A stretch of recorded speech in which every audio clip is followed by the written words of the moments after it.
ഞാൻ ഇന്ന് ഉണ്ടാക്കാൻ പോകുന്നത് ബ്രെഡ് വെച്ചിട്ടുള്ളൊരു സ്വീറ്റ് റെസിപ്പിയാണ്. അത് കുട്ടികൾക്കൊക്കെ നന്നായിട്ട് ഇഷ്ടപ്പെടും. ഇത് നമ്മളത് ഉണ്ടാക്കി സൂക്ഷിച്ച് വെച്ചാലും അത് ഗസ്റ്റ് വരുമ്പോൾ കൊടുക്കാനും വളരെ നല്ലൊരു ഐറ്റമാണ്. ഞാനത് എങ്ങനെ ഉണ്ടാക്കണമെന്ന് കാണിക്കാം. ഒരു 7 ബ്രെഡ്,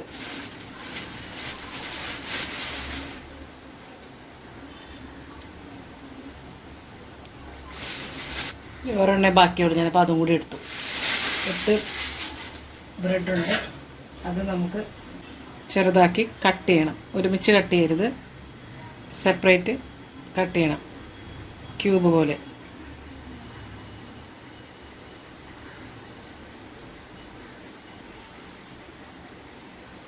ഇങ്ങനെ എല്ലാ ബ്രെഡും കട്ട് ചെയ്യണം. ഞാൻ ആ ബ്രെഡെല്ലാം ഇതേപോലെ ക്യൂബ്സായിട്ട് കട്ട് ചെയ്തിട്ടുണ്ട്.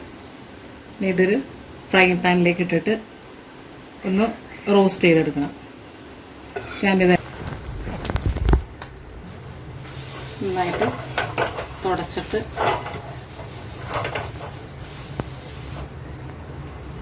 സിമ്മിൽ വെച്ചിട്ട് എല്ലാം ഫ്രൈങ് പാനിലേക്ക് ഇടും.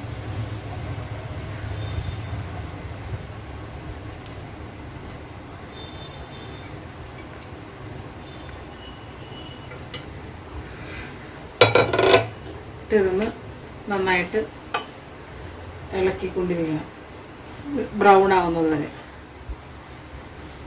പുറമേ ബ്രൗൺ കളറ്,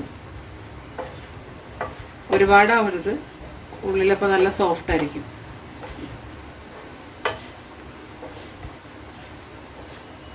നന്നായിട്ടിത് ബ്രൗൺ ആവട്ടെ.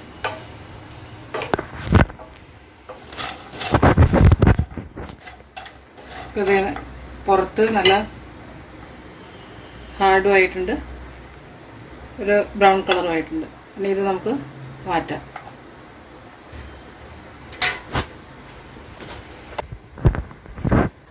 നമുക്കിതിൻ്റെ കോട്ടിങ് റെഡിയാക്കാം. സിമ്മാക്കി വെച്ചിട്ട് 3 ടേബിൾ സ്പൂൺ പഞ്ചസാര,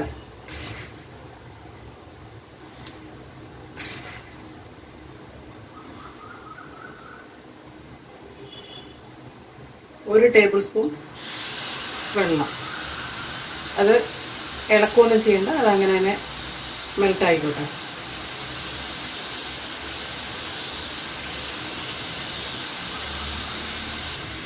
നന്നായിട്ട് മെൽറ്റായി കഴിയുമ്പോൾ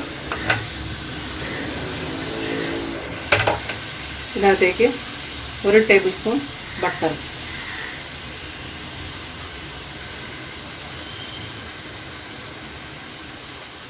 3 ടേബിൾ സ്പൂൺ പാല്,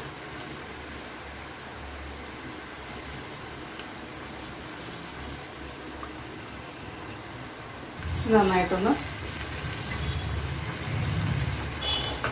ഇതൊന്ന് അതിൻ്റെ തിളച്ച് പൊങ്ങിക്കോട്ടെ.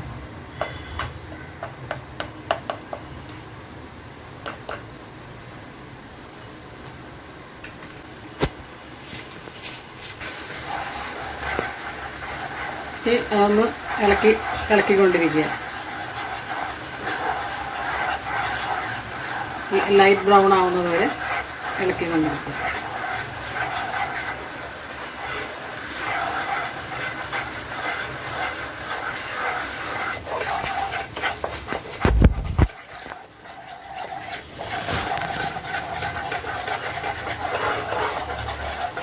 ഇത് ബ്രൗൺ നിറമായി.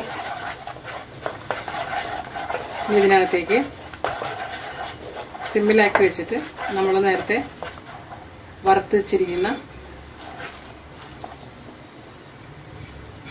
ബ്രെഡ് ഇതിലേക്ക് ആഡ് ചെയ്യാം.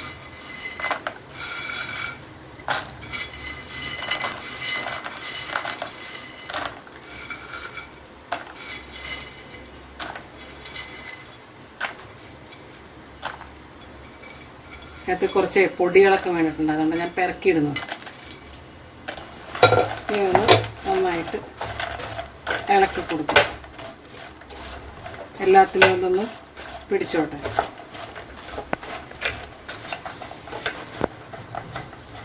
ഇനി ഇതുപോലെ നമുക്ക് തീ ഓഫ് ചെയ്തിട്ട് ഇറക്കാം.